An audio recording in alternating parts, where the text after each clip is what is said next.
Canales Comunitarios Regionales del Ecuador Asociados, SECREA, presenta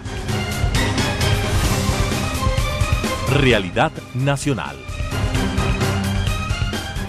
Amigos, qué gusto estar con ustedes en el espacio de SECREA, un espacio que semanalmente se lo difunde a nivel nacional a través de los 45 canales socios de este gremio.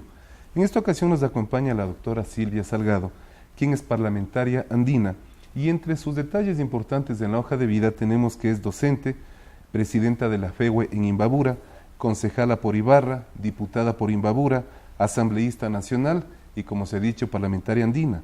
Adicionalmente a eso, presidenta nacional del Partido Socialista, y varios temas importantes que en el caso de Ecuador benefician conocer y entender de que una dama, una mujer, sigue destacándose a nivel internacional. Mi estimada Silvia, bienvenida. Muchísimas gracias, un saludo también a todos los canales comunitarios que retransmiten este programa. Muchas gracias. Un poco para entrar en diálogo, son varios temas internacionales que vamos a tratar. Tal vez los primeros dos temas, ¿cómo analiza la situación política del país al momento? Estamos a puertas de elecciones, ¿cuál es la visión de una política ecuatoriana sobre esto? Quizás nada diferente a lo que pasa en la región. En temas económicos hay problemas tanto y cuanto han sido afectados los países, especialmente latinoamericanos, respecto de lo que ha significado, por ejemplo, la baja del precio del petróleo, esta crisis a nivel internacional que ha impactado las economías y que han tenido diferentes respuestas desde la óptica de cada uno de los gobiernos. En el caso, por ejemplo, de Colombia, esta semana se habla de medidas de ajuste, incrementando, por ejemplo, del 16 al 19% el IVA, incorporando a 500.000 de colombianos a el pago, o sea, de tributos que no estaban considerados. En el caso de Perú, igualmente, si bien es cierto, esta economía tiene otras características, pero los índices de pobreza, de desocupación, de lo que se conoce del empleo que no tiene las garantías sociales, por ejemplo, de la seguridad social en cuanto tienen una formalidad en la dependencia laboral, crece. Igualmente pasa en analizar, o sea, los temas que pasan en Brasil, por ejemplo, en Bolivia, si bien es cierto, existe y hay esta particularidad de un crecimiento, sin embargo, ¿no es cierto?, vemos que hay importantes impactos en esa economía que hace necesario tomar medidas en el campo tributario en unos casos, en otros casos en la priorización de políticas sociales o en eliminación, ¿no es cierto?, de subvenciones o de programas, o sea, que benefician a amplios sectores. En el caso del Ecuador, yo creo que es única la situación por su condición de país dolarizado, el único en Sudamérica. Los otros han tenido que devaluar sus monedas, adecuar, o sea, sus economías, pero en todas lo común, medidas de ajuste que impactan sobre la economía de esos países y que afectan principalmente a la mayoría porque se tratan de ajustes en política social. En nuestro caso, esa es la diferencia. Se ha procurado mantener estos programas sociales, mantener esta política social, ¿no?, sacrificando más bien inversión, pero de igual forma sin desconocer que ha impactado, por ejemplo, en lo que es la generación de empleo, o mejor dicho, las consecuencias del incremento del desempleo. Una visión muy interesante de lo que está sucediendo en América Latina. Centrándonos un poco en el caso de Ecuador, estamos, como se decía hace un momento, a puertas de elecciones. Se están indicando y mencionando varios candidatos presidenciales, todavía no se abren las inscripciones, pero ¿cómo se ve la visión de los candidatos presidenciales, las posibles alianzas que se están generando, básicamente de oposición? Entendemos que el régimen en Alianza País tiene una posición muy clara, va a participar, ha declarado quiénes son ya sus dos candidatos, presidente y vicepresidente, y la oposición está de alguna manera tratando de armar sus cuadros políticos para las próximas elecciones. ¿Qué visión vemos totalmente definido un escenario electoral en donde hay una propuesta que inclusive tiene ya nombres, presidente y vicepresidente. Existe una propuesta que significa, si bien es cierto, es una continuidad de un proyecto político, económico, a nivel inclusive de un modelo de democracia. Sin embargo, ¿no es cierto?, una propuesta que reconoce que los escenarios han cambiado y que por lo tanto hay que renovar un programa. Me refiero, ¿no es cierto?, a la candidatura de Lenín Moreno. Entonces tenemos una propuesta de un nuevo liderazgo, pero también, ¿no es cierto?, de una propuesta programática adecuada a las nuevas condiciones. Entonces no se podría hablar de una continuidad de un proyecto igual al que se presentó en el año 2006, sino más bien la continuidad en el sentido, ¿no es cierto?, de dar paso o de fortalecer lo alcanzado, pero en de replantearse temas a nivel social, a nivel político, pero también a nivel económico.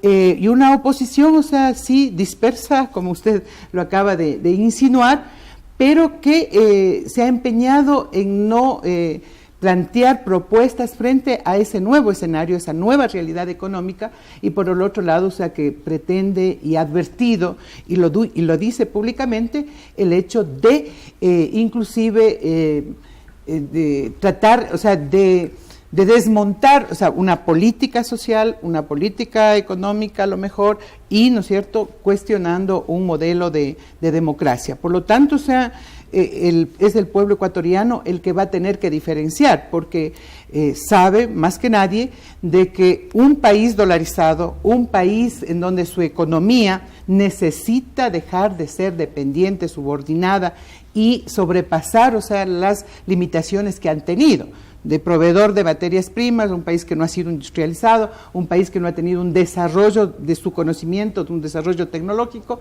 pero que en estos 10 años ha logrado avanzar en ponerlo a tono para, incluido diría yo, para una inversión extranjera que mucho se demanda como la gran panacea y la gran solución a problemas que son unos casos estructurales, pero en otros casos que demandan de la participación y del mayor interés y responsabilidad de todos. Aquí no se trata de lo que haga el gobierno para salir de una crisis, es lo que haga el país, sector público, sector privado, en definir, o sea, los problemas, en atacar las causas de esos problemas y mucho se ha dicho, inclusive de un pragmatismo para dar salidas y sostener, diría yo, paliar esta crisis, o sea, que ya se va de las manos de lo que podríamos hacer aquí como ecuatorianos. Vivimos un mundo global en donde muchos de los problemas, precio de petróleo, por ejemplo, ¿no? Acuerdos comerciales, ¿sí?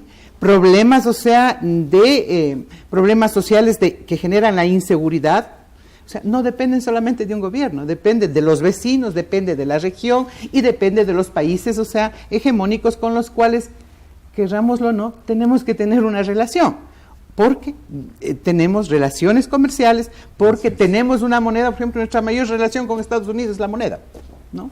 Al margen un poco de la balanza comercial, con la Unión Europea.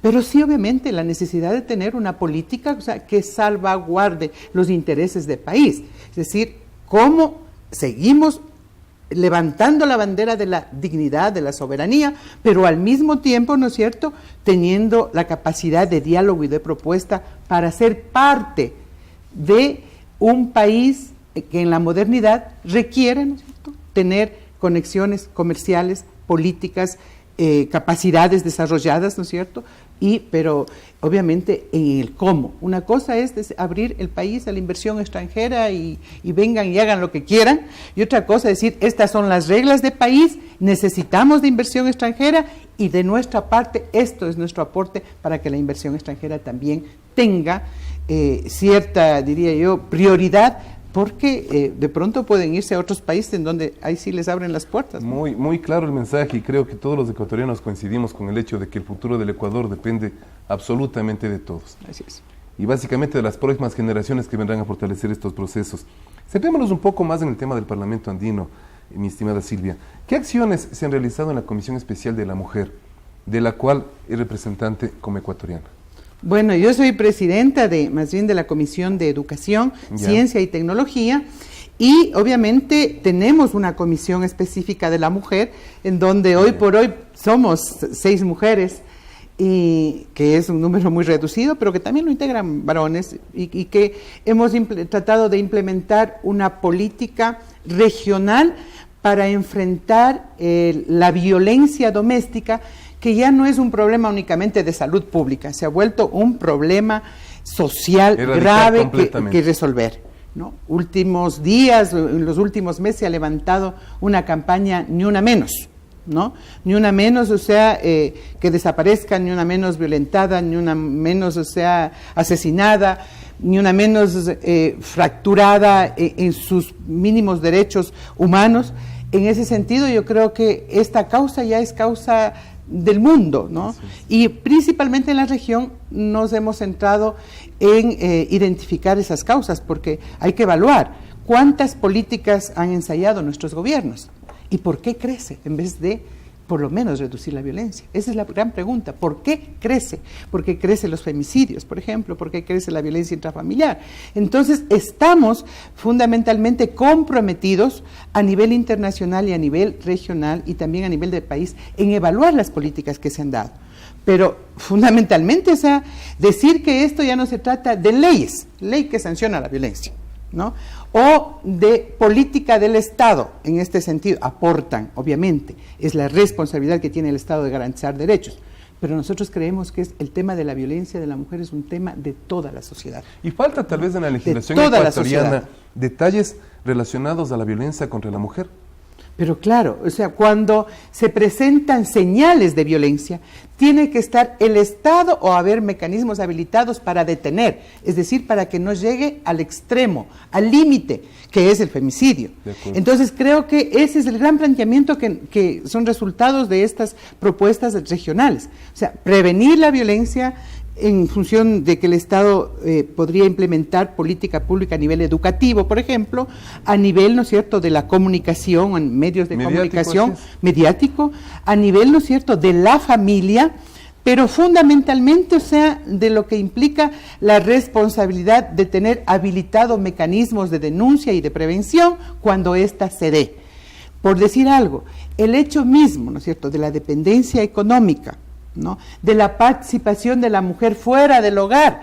Avanzamos en que la mujer tenga mayor espacio de participación política, ¿no? Pero eso también ha definido que se gana un derecho, pero se agrava el otro, que es precisamente la violencia política, la violencia cibernética. Mire, o sea, la violencia, o sea, lo que ha hecho es tomar nuevas formas. Así es. Nuevas formas. Entonces, frente a eso, no es un tema acabado, no es un tema agotado, no es un tema, o sea, que las mujeres de por sí lo asumamos como el derecho que tenemos, o sea, de defendernos, sino hoy esta violencia, o sea, está afectando a la familia, al conjunto de la sociedad. Debiendo convertirse en una política plena de Estado, ¿no es cierto? Una política plena de Estado, pero también con corresponsabilidad de la sociedad. Si la sociedad no asume, no asume, hombres y mujeres, no solamente las mujeres, claro, sino hombres y mujeres, no asumimos, ¿no es cierto?, esa corresponsabilidad de prevenir, de denunciarla, de tratar las causas, de ser más tolerantes, de cambiar cultura, ¿no?, de nuestra cultura, o sea, no va a solucionarse. Hay un problema estructural de una visión patriarcal que no es problema ni de las mujeres ni de los hombres, es un problema de la sociedad. Ahora, hablando de cultura, ¿qué acciones también está desarrollando el Parlamento andino respecto de la interculturalidad en Latinoamérica? Bueno, la interculturalidad, al igual, o sea, que el tema de la violencia, al igual que muchos otros, o sea, está dentro de la agenda pública a nivel internacional. Se han desarrollado leyes importantes, hay países que tienen leyes sobre el tema de la interculturalidad. Hay en el caso nuestro que está constitucionalizado, ¿no es cierto?, este principio de que toda política pública debe tener este elemento de la interculturalidad. Y obviamente existe el gran reto y planteamientos y enfoques como el caso de Bolivia, por ejemplo, y en nuestro país también hemos escuchado demandas del Estado pluricultural y que hay que construir. Entonces, estos son temas, son horizontes planteados, pero no podemos decir, o sea, que esto de vivir la interculturalidad es un hecho o ya se ha dado, porque está en la Constitución o porque está en una ley. Esto pasa, ¿no es cierto?, por primero conocer al otro, respetar al otro, pero también convivir con el otro. Y para eso, ¿no es cierto?, tenemos que tener, la educación juega un papel importante, la comunicación juega un papel importante y obviamente la actitud o la predisposición, ¿no?, de no mirarnos, de no separarnos por ser diferentes, sino de una convivencia entre los diferentes, entre los diversos. Y eso tiene que ser una práctica de convivencia diaria. Solo ahí podríamos decir, ¿no es cierto?, que vivimos una interculturalidad, o, ¿no es cierto?, que vivimos entre diversos, pero respetándonos los unos a los otros. No se trata tampoco de decir, si les conocemos, allá vivan ustedes su cultura, ¿no? Respetamos, ustedes piensan así y nosotros acá. Pero en la práctica, la migración, la movilidad humana, las relaciones de trabajo, hace, ¿no es cierto?, que estemos juntos. Por lo tanto, o sea, necesitamos práctica y cultura de convivencia intercultural, de reconocernos diversos, de respetarnos, pero también, ¿no es cierto?, de comprendernos el uno y el otro. Y esto no se trata de entender solamente el mundo indígena, el mundo afro, por ejemplo, que son los pueblos un poco que tienen su propia cultura, pero también el pueblo mestizo, ¿no es cierto? Entonces, se trata de la interculturalidad de doble vía. Muy y ese es el principal problema. Muy interesante los comentarios vertidos. Ahora, en el caso de la firma de la paz con Colombia, igual es sumar, igual es respetar las posiciones, sus culturas ideológicas, el caso de las FARC, el caso del ELN. ¿Qué criterio tiene de la firma de la paz de este 26 de septiembre en Colombia? Bueno, el gobierno colombiano el Parlamento andino ha venido haciendo un acompañamiento. Recuerde que la mesa de diálogo de las FARC en La Habana se instala hace 4 años. Coincidió con nuestro periodo que nos ha tocado desempeñarnos. Por lo tanto, hemos adoptado un acompañamiento, tenemos una comisión específica y un informe cada mes sobre el avance de estas negociaciones y de lo que nosotros hemos podido generar. Primero, solidaridad internacional. En todos los foros que hemos estado, le hemos levantado la importancia de la paz de Colombia, no solamente para ese país, sino para toda la región y en nuestro caso para los ecuatorianos.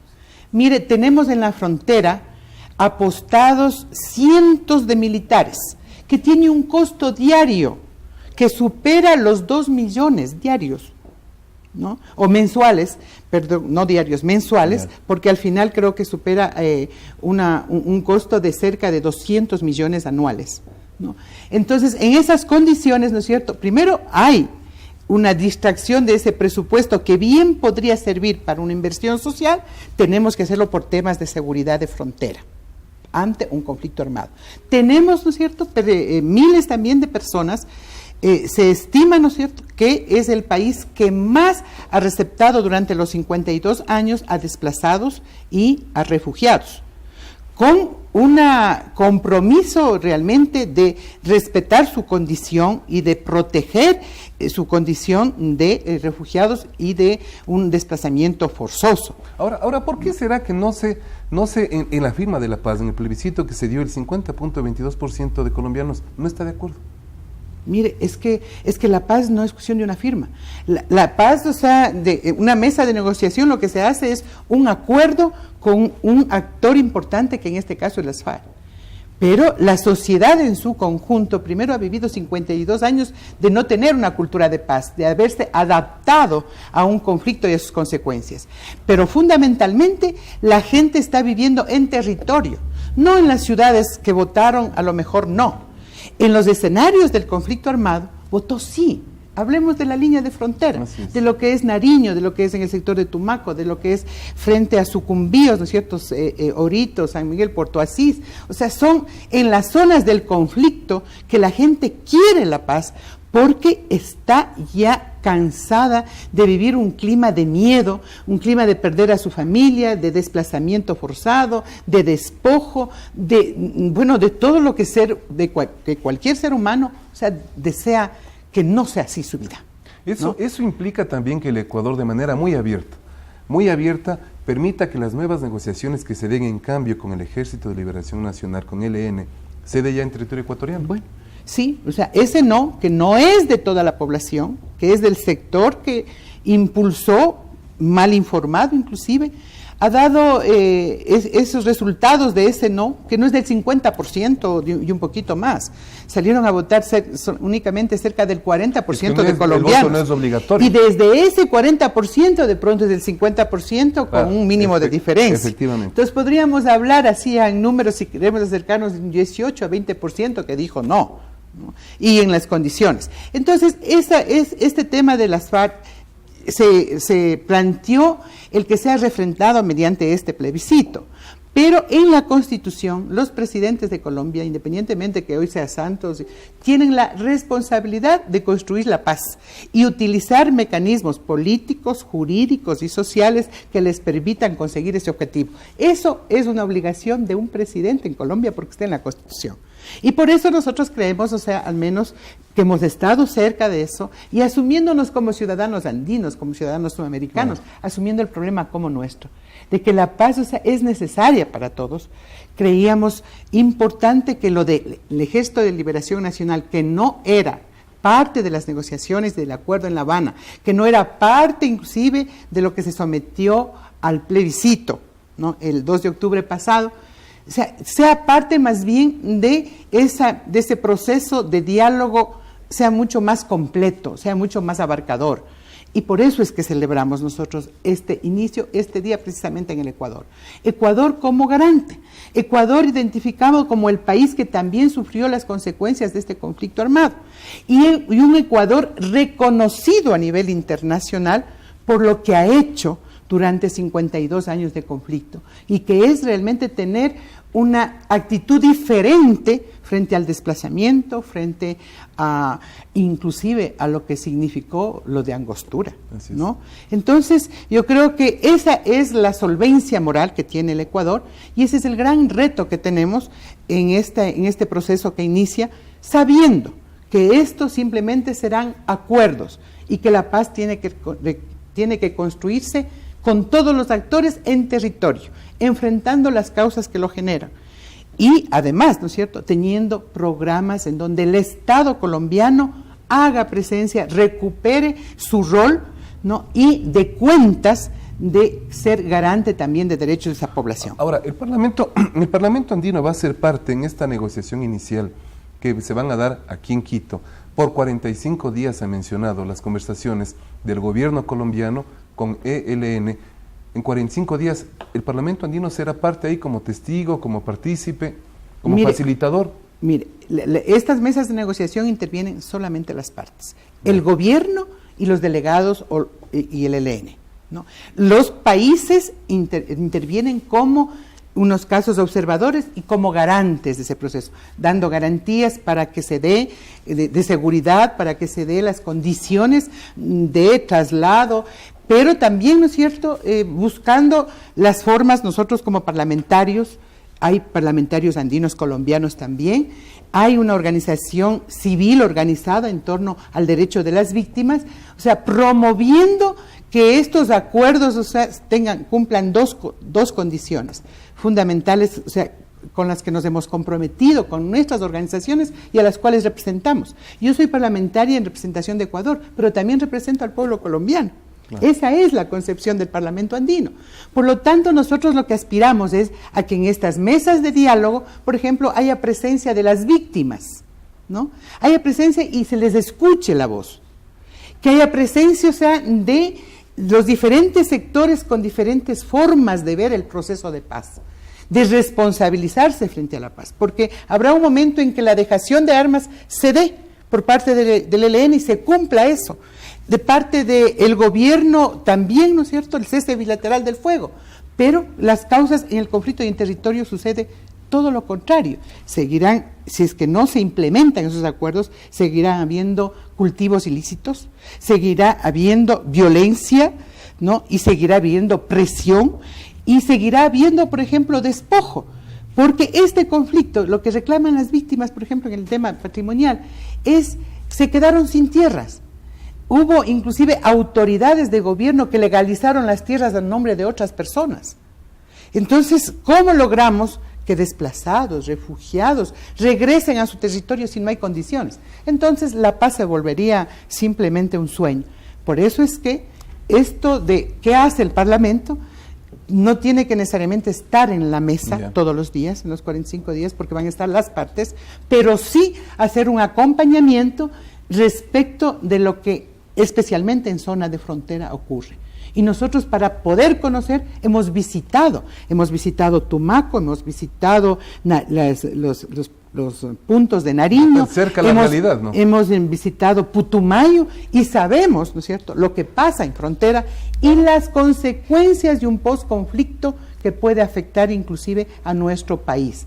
Esas son nuestras tareas, representar esos intereses de las víctimas y de la sociedad, pero también, ¿no es cierto?, advertir la necesidad de que los estados tienen que prepararse para un posconflicto que obviamente puede tener, ¿no es cierto?, repercusiones mayores que las que se tiene ahora si no hay un tratamiento adecuado, si no hay una implementación adecuada de esos acuerdos en frontera para volver a ese estado que todos aspiramos, ¿no es cierto?, sectores que tomaron las armas y que hoy pretenden incorporarse a la vida política bajo reglas establecidas por el Estado democrático. Interesante todos estos detalles, que no suceda, como acaba de decir nuestra parlamentaria andina, un posconflicto en el caso de Ecuador, en las tierras ecuatorianas, cerca, con frontera con Colombia, que no suceda. Y varios aspectos más muy interesantes, muy claros en las respuestas dadas por la doctora Silvia Salgado. Queremos agradecerle por habernos acompañado en este programa en Se Crea, y estando seguros de que este tipo de detalles y la presencia de Ecuador en el Parlamento andino permitirá, como siempre, que nuestra voz sea escuchada no solamente dentro, sino fuera de las fronteras nacionales. Muchísimas gracias, a la orden, y hasta la próxima, amigos. Transmitida por Unción, Nordvisión, Color TV, Oca TV, Canela TV, TV+, UCSG Televisión, Costranera, ABC TV, TV Norte, V Televisión, TV Agro, Manavisión, TV Manavita, Saracay TV, Teleandina, RTU, Asomavisión, Telesucesos, Unimax, Ecovisión, Lídervisión, TBS, Ecuavisión, Telegalápagos, Telemar, Televisión Católica, Los Encuentros. Canales comunitarios regionales del Ecuador asociados. Se Crea presentó Realidad Nacional.